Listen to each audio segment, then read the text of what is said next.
Well, my name, Kendra Mitchell. I am a recent graduate of Florida State University, twice over.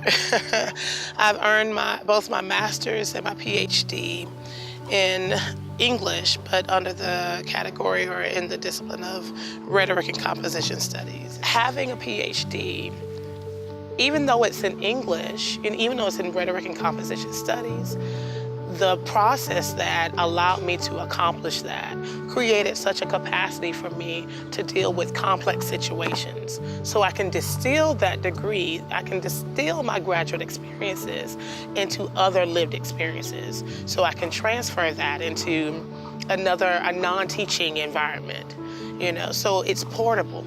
So graduate work is not just it's very much about being a specialist in the area, but it's not only about that. And I think if you miss it and only weigh your options based on that, I think you might miss an opportunity to cultivate your brand. Would I do anything different? I'm a very reflective person, and there have been highs and lows. There have been, not to sound cliche, but peaks and valleys. But I think good, bad, and indifferent, those experiences have shaped who I am today. I wouldn't take anything for my journey.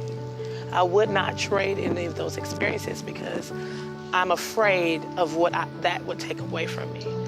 Every loss, every disappointment that I've experienced along the way. For instance, in 2014, when I was nearing the end of my dissertation, I actually had collected all of my data. I've been working 3 jobs. I've been doing all of these things. I was the president of a nonprofit, local nonprofit, all of these things simultaneously. And my home was broken into. I was burglarized. They stole my laptop, they stole my data, and I had to start over. That hurt in a way I can't even describe it. The fact that I never thought that I would be to this point where I could actually talk about it and smile and not be tear-filled. Not only was that a huge setback or, for my career, but it was a huge violation as well, and I had to work through it. I still had to teach. I still had to perform all of my responsibilities. And I'm glad that I went through it because I think my scholarship was stronger afterwards. I defied odds.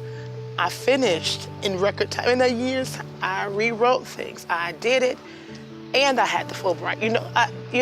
It was almost like, I don't think the story would have been the same had I just done things as everyone else has done them. And then, oh, great, you also have a Fulbright. Well, that seems great. It seems like you've been spoon-fed. It seems like you've had all the opportunities given to you.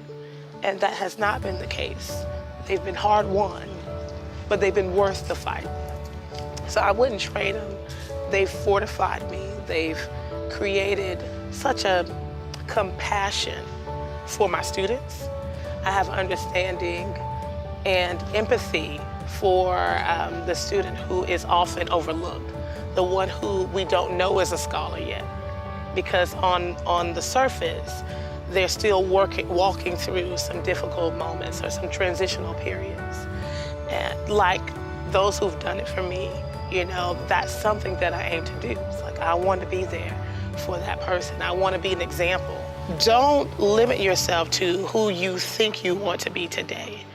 I did not know that I wanted the opportunities that I had. I did not know that I wanted to travel abroad and teach in multilingual contexts. I didn't know that I wanted to have the opportunity to lead research initiatives. I didn't know those things were of interest to me because I had not been exposed to that.